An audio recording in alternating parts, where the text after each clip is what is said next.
సిమాటిక్ networks అనేది ఎందుకు use చేసుకుంటామంటే ఆ మిషన్ అనేది ఈజీగా ఇన్ఫర్మేషన్ అర్థం చేసుకోవడం కోసం, ఈజీగా మనకి ఆ మిషన్ అనేది విజువల్ రిప్రజెంటేషన్ కోసం, ఒక కాన్సెప్ట్ మధ్య ఒక ఆబ్జెక్ట్ మధ్య ఈజీగా రిలేషన్షిప్ని ఫైండ్ అవుట్ చేయడం కోసం ఈ semantic network in the artificial intelligence మనం యూజ్ చేసుకుంటాం. So always have to represent in the graphical representation అని చెప్పి మనం మాట్లాడుతున్నాం. ఈ సిమాటిక్ నెట్వర్క్స్లో అసలు ఫీచర్స్ చూసుకుంటే it is a graph base. ఇందాక చూద్దాం ఉన్నాం ఈ సిమాటిక్ నెట్వర్క్స్లో ఆబ్జెక్ట్స్ కావచ్చు, నోట్స్ కావచ్చు, లింక్స్ కావచ్చు, ప్రతి ఒక్కటి మనకి ఏం చేస్తుంది గ్రాఫ్ బేస్లో మనకి డిఫైన్ చేస్తుంది.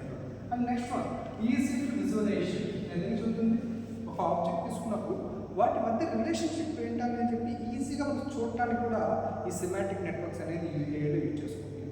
దాంట్లో అడ్వాంటేజ్ చూసుకుంటే క్లియర్లీ షో ద రిలేషన్షిప్. ఒక అందాక చెప్పాను డాగ్ అని తీసుకున్నాను.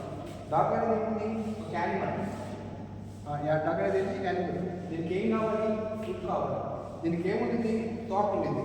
అంటే ముందు ఒక ఆబ్జెక్ట్ని తీసుకున్నప్పుడు ఆ ఆబ్జెక్ట్ గురించి క్లియర్ ఇన్ఫర్మేషన్, క్లియర్ రిలేషన్షిప్ ఏదైతే ఉందో వాటిని ఈజీగా ఫైండ్ అవుట్ చేయడానికి ఈ సిమాటిక్ నెట్వర్క్స్ యూజ్ చేసుకుంటాం. This is the one of the advantage of the semantic networks అని చెప్పుకుంటాం.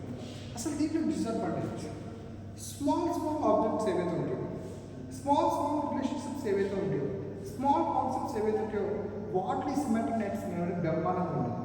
కానీ లార్జ్ నెట్వర్క్స్ ఏవైతే ఉంటాయో, లార్జ్ డేటా సెట్స్ ఏవైతే ఉంటాయో వాటిలో ఈ యొక్క సిమాటిక్ నెట్వర్క్స్ అనేవి పర్ఫార్మెన్స్ చాలా లోగా ఉంటుంది. The first advantage complex in large networks. Large నెట్వర్క్స్లో వెరీ కాంప్లెక్స్, మనం ఫైండ్ అవుట్ చేయలేం రిలేషన్షిప్స్ అనేవి. సో కాంప్లెక్స్ ఉంటుంది. And next in the natural language ప్రాసెస్లో కూడా ఈ సిమాటిక్ నెట్వర్క్స్ అనేవి యూజ్ కావని చెప్పి వన్ ఆఫ్ ద డిసడ్వాంటేజ్గా చెప్పుకుంటాం.